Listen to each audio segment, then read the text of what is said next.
Thank you very much for staying. This is the Marketplace. Now to our very first story. President Akufo-Addo has tasked the heads of state of ECOWAS Commission to review certain trade policies among member nations which are likely to pose obstacles to the smooth introduction of the ECO currency. According to him, some of the policies like the ECOWAS Common External Trade Regime being implemented by the Commission, as well as other import and export related initiatives, are major hindrances to ensuring that a common currency for the sub-region is achieved. He therefore asked for a review of the criteria for member states to ensure uniformity of trade practices with the currency among member countries. President Akufo-Addo made the call in his welcome address to the 5th meeting of the Presidential Task Force on the ECOWAS Single Currency Program here in Accra. Of the revised roadmap that will be adopted at our meeting. We need to ensure that the ECOWAS Commission is provided with the needed resources through the setup of the special fund for financing the activities of the revised roadmap.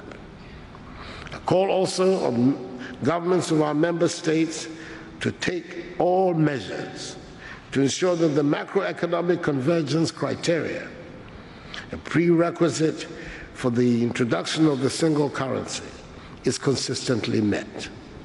This will invariably require marrying the convergence targets with our national macroeconomic targets. It is my hope that as we shape the future of ECOWAS, we are positioning West African enterprises to compete effectively in the global space. There are many amongst us who cannot accept that it is only Asians who can engineer their transition from poverty to prosperity in a generation. We should be determined to emulate that in our generation in West Africa and ensure that succeeding generations will be neither victims nor pawns of the world order. We have a historic opportunity to create a new reality for the peoples of ECOWAS, a reality of general prosperity and progress. Let us seize this opportunity. All right, so we're going live now to the conference center where the event has been taking place, and our man, Ebenezer Sabote, is standing by for some more updates on the development. And good afternoon, Ebenezer. Welcome to the Marketplace. Good afternoon, Emmanuel. All right, so which countries are represented at the event? Okay, over here represented is the president of the Togo, that is Foreign Nastigbe, who is also the president of the ECOWAS Authority Heads of State, sorry. And we have the President Akufo-Addo as well, who is hosting it. We have the Nigerian president being represented here by the Central Bank of Nigeria. We have the Niger President Mohamed Isifu also here, who is also the co-chair of this presidential task force for the ECO currency, as well as His Excellency President Akufo-Addo. Now, Ebenezer, one of the major, challenges to the implementation of the ECO has been the convergence criteria that member countries meet a common criteria. Now, has this issue come up, and what has been said about it? Yes, the issue has come up here strongly. And let me say, as I speak with you, the presidents are in a very closed-door meeting, which is not allowed, which is not open to the media nor the general public. Right. And we are expected that after the closed-door meeting, they will be addressing us. Some of the issues that came up has to do with the macroeconomic targets and also the single-digit inflation, which we all know most of the countries are not able to meet. So President Akufo-Addo has been appealing to them that some of the criteria must be reviewed, because when you look at some economic environment in some countries, all the 15 or 16 ECOWAS countries will not be able to meet these criteria at the same time. So there's the need for review of some of these criteria. So indeed, it has come up strongly, and the heads are in a closed-door meeting trying to see which one they can review, which one they will maintain, and which one they will take off completely. Ima. Now, Ebenezer, by way of education, just give us a little, update on what the common currency seeks to do. The common currency almost a decade ago was introduced by the ECOWAS Commission. What it seeks to do is to enhance trade between member nations in the West African sub-region. So it is going to be a common currency, such that as you and I know that we are using the cedi, we will not be using the cedi again. We'll be using a currency called ECO. When we are going to an ECOWAS country like Nigeria or Togo, we are going to be using that ECO. Same way, Nigeria will not be using their naira, but they will be using the currency ECO. So it will enhance trade flow between member nations.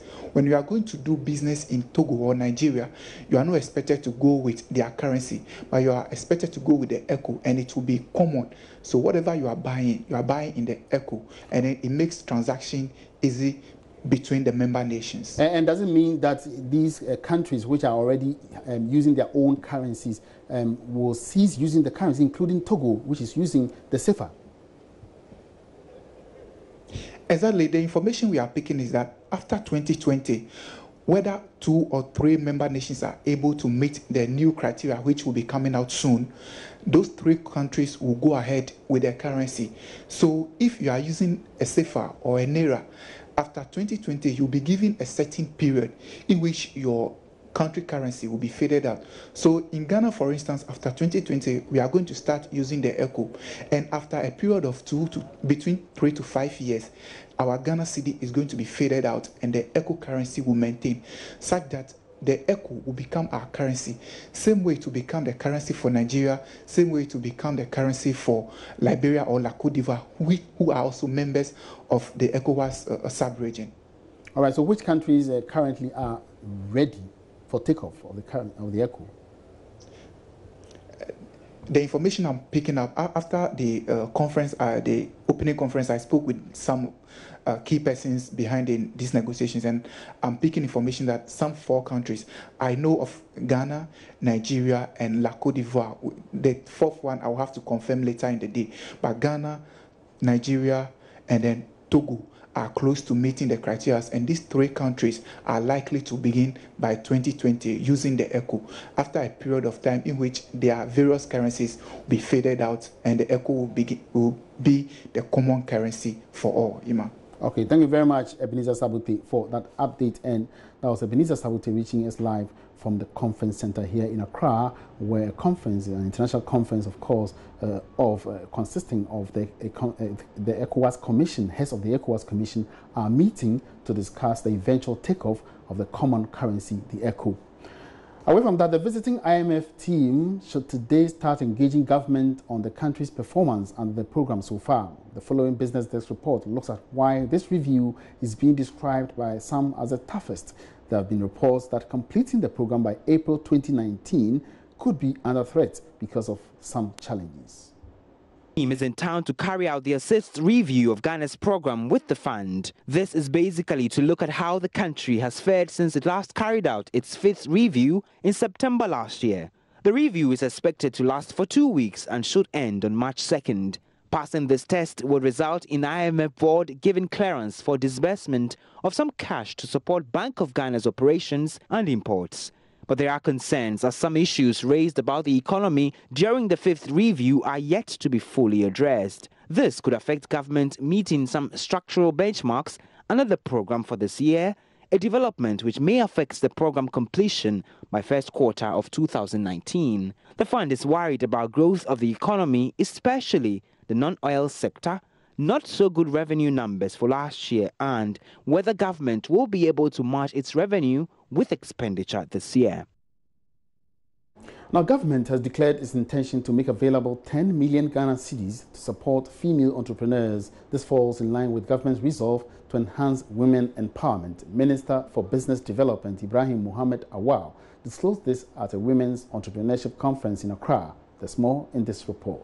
The 10 million cedis fund, which is established under the supervision of the Ministry of Business Development, is to serve as a source of funding for women in entrepreneurship. According to statistics by the World Bank, only 47% of women have access to funding for their businesses. In this regard, President Akufo-Addo, in his drive to boost national and economic development, has been pushing for women empowerment. Speaking at the Women Entrepreneurship Conference organized under the Business Development Ministry, the sector minister, Ibrahim Mohammed Awal entreated entrepreneurs to make the best out of the fund when it's finally rolled out. The government is instituting to support young women in entrepreneurship. We're working at the modalities, what we want to do. Most of the applications we've had from young entrepreneurs, they want support between 10,000 Ghana cedis and 100,000 Ghana cedis. We need to find a modality so that every region will have entrepreneurs benefiting. What we are doing is to assess the creditworthiness of all these people. That's why some of them might have. It's not free money, but the interest rate is not beyond 10%. The Second Lady of Ghana, Samira Bawumia, lauded the initiative and called for more investment in women. The Ministry of Business Development, set up by President Nana Addo Dankwa Akufo-Addo in 2017, was created to promote the private sector and prioritize the needs of existing businesses and help facilitate the creation of new ones. I'm particularly pleased about this 10 million intervention for young women entrepreneurs, which we have been told by our minister earlier. Furthermore, the National Entrepreneurship and Innovation Plan under the Ministry of Business Development and its private sector implementation partner, the African SME Organization, is a laudable initiative that women in business with ideas that they need to grow and those already in business should take advantage of. I see a lot of young women in this room, and I'm encouraged about the future of Ghanaian women entrepreneurs. Some entrepreneurs share their view on the fund. To be honest, I'm quite hopeful about this one. We're really hoping. They didn't give us too much information at this time because apparently they're still working on it. They need a couple of months to come out with the details as to how we can access it. So it's very encouraging for me to know that the government is thinking about me and they want to support me with something like this, provided that there's going to be management and checks that this is going to be an effective system and it's actually going to happen. The model of disbursement and assistance from the fund will be made known after it's launched in April this year. Reporting for Joy Business, Karen Dude. But really, it isn't all. The proposed tax stamp policy initiative by government is expected to begin in March 1 this year, despite concerns raised by some beverage companies over the policy. The Beverage Manufacturers Association at a press conference called on government to halt its implementation and threatened to close down until their plea is taken. However, technical advisor to the Commissioner General of the Ghana Revenue Authority, Henry Yentumi, thinks otherwise. Ebenezer Sabuti has more in this report. Stamp Act 2003, Act 87, was passed by Parliament in December 2013 to enable the Ghana Revenue Authority enforce the affixing of excise tax stamp on specified goods before they are delivered and cleared from the ports for sale. The tax stamp received presidential assent in January 2014. In an interview with Joy Business on the disagreement with the policy by some local manufacturers, the technical advisor to the Commissioner General of the Ghana Revenue Authority, Henry Yentumi, hinted that sensitization is still ongoing in order to implement the policy. Tax excise policy has been agreed and is being implemented. It's a matter of consultation. Again, is making sure that the processes are in place, that the necessary consultation, stakeholder engagement is done, and that the implementation is successful. So indeed, it is law and it is GRA's responsibility to ensure its implementation. On his part, Chief Executive of the Private Enterprise Federation, Nana Osei Bonsu, thinks government should give more room for businesses to understand the policy. So what we're reviewing to address the burden on the businesses for being in compliance, and we hope that the listening government will give grant the room to make it easy for businesses to be in compliance. You just mentioned the MSMEs who are not too much into a tax thing, saying that the GRA or the customs needs to do more of sensitization. What form of sensitization are we talking about here? We have a tax code. And for a small businessman, he doesn't have the technical skills and competencies to analyze what is in the tax code. They have to rely on consultancies, which they cannot afford. So things that are possibly in their best favor, they don't take advantage of. And things that are inimical to their business, GRA will enforce it. So what we're saying is there must be education on the part of GRA so that businesses will be in compliance as much as knowing what is in favor of their businesses. Now turning to one of our top stories, the Ghana National Association of Small-Scale Miners is calling on government to immediately lift the ban on their activities, to save members from further financial crisis. According to executives of the association, its members have incurred $551 million over the ban period, and the cost could worsen the financial losses of members if it continues. The association said it also views the ban as discriminatory to licensed small-scale mining, since large-scale mining companies are still allowed to operate. Addressing a news conference in Kumasi, General Secretary of the association, Godwin Ntrama, wants government to lift the ban. $2, and our cost continues to increase day by day. The ban has exacerbated the financial losses of our members, as they will not be able to operate if the ban is not lifted immediately. Our concern: 1. The ban on small-scale mining has curtailed the legal rights of our members who hold legal title to mine their concession, because our members went through the legal prescribed process to obtain their license to mine. 2. The ban is discriminatory to our members. Licensed small-scale miners and large-scale mining like Newmont, Precious, and others are all regulated under the same mining law in Ghana. But the ban only affects small-scale miners. Why? We view this as counterproductive to the promotion of local enterprises development, as small-scale mining is preserved for Ghanaians. We find it extremely difficult to logically understand that a long ban on licensed small-scale mining will lead to an end of illegal mining in the country. Teeming youth, a lot of our youth, unemployed youth is a security threat to our nation. Unemployed youth is a security threat to our nation. The association has always been in the middle to tell members to restrain from doing anything that will bring negativity to them. But now it's getting out of hand. We'll plead with government to look at this, because unemployment is killing our youth.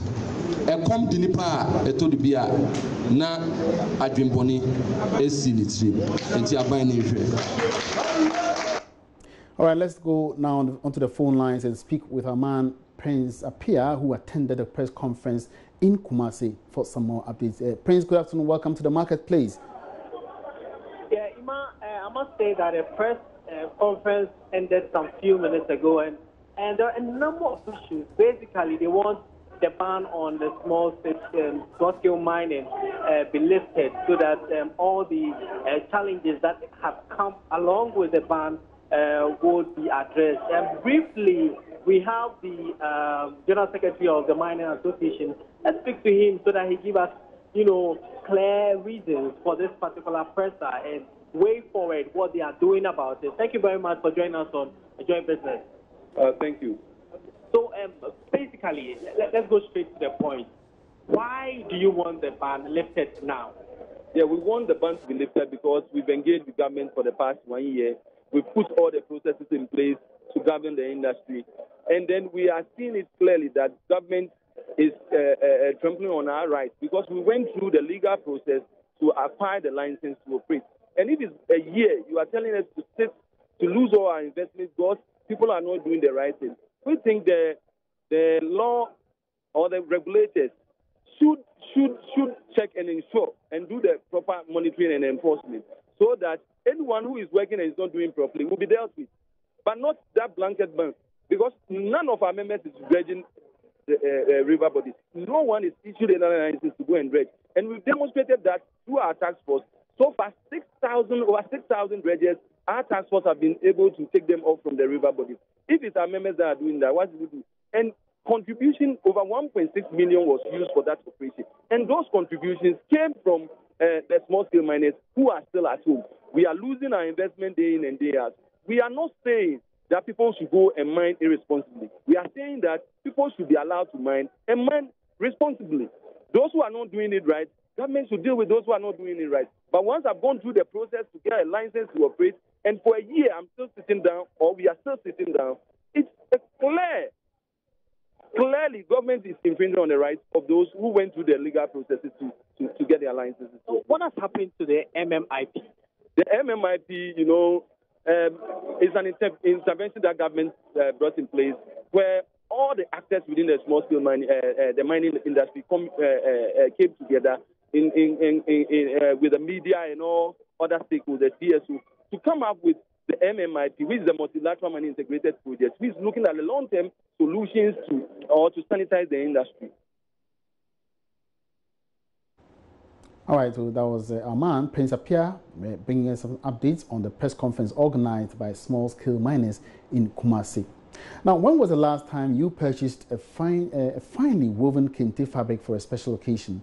Guess you noticed the exorbitant price tags. Well, the trend could be a result of high cost of imports of yarns from China, which are major inputs for weaving kente. Today, we explore how Ghana's dyeing cotton industry is affecting the market of one of Africa's rich traditional fabrics.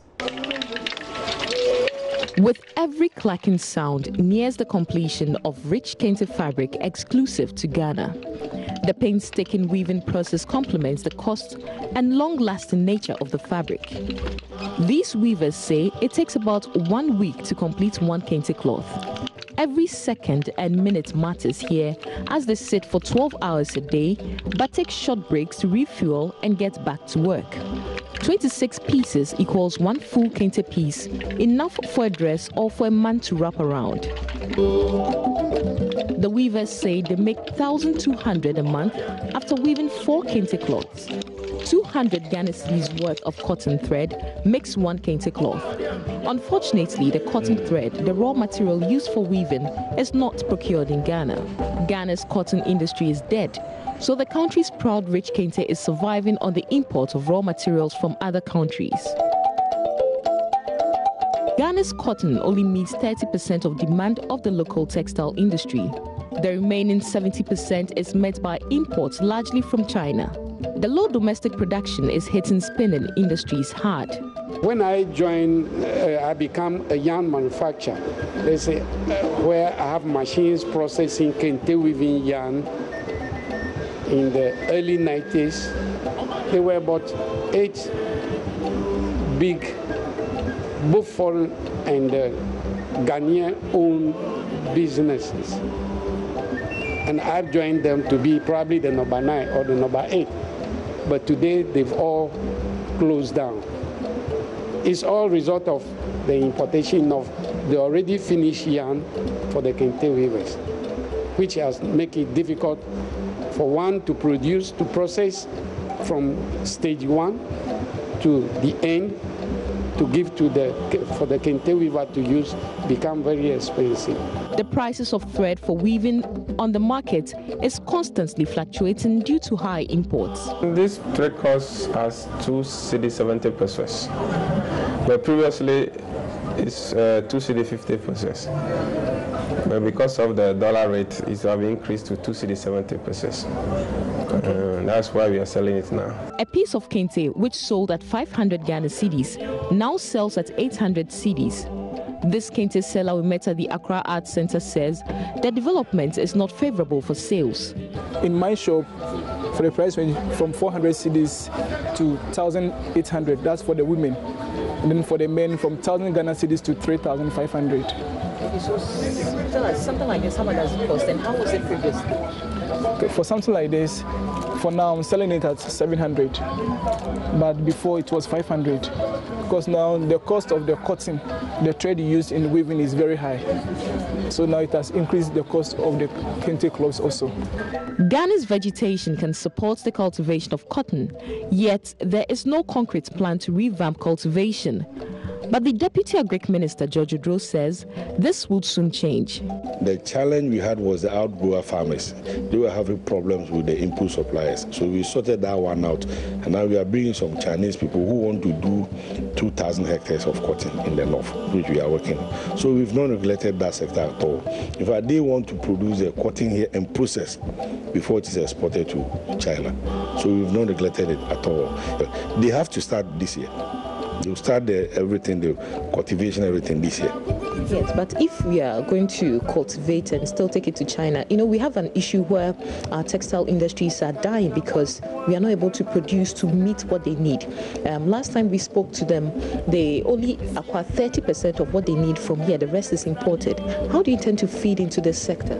That's what I'm saying. It will be processed, meaning what we need to do is to add value to our raw materials. It will be processed here. It will be available for the textile industry to buy, and likewise the China people who want to export as well. If cultivation of cotton thrives, it will be a big boost to Ghana's textile industry and even push down the cost of the fabric. If not, then the price of Ghana's kente will be based on the cost of raw materials from neighboring countries.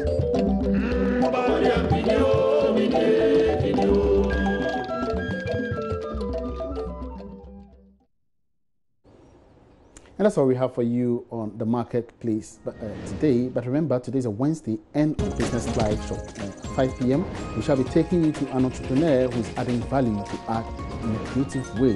And the owner of Sijoli Partable, Sylvia Papali, will be our guest on the Business Van, Joy Business Van, this evening at 5 p.m. My name is Emmanuel Abwaji. Have a good afternoon.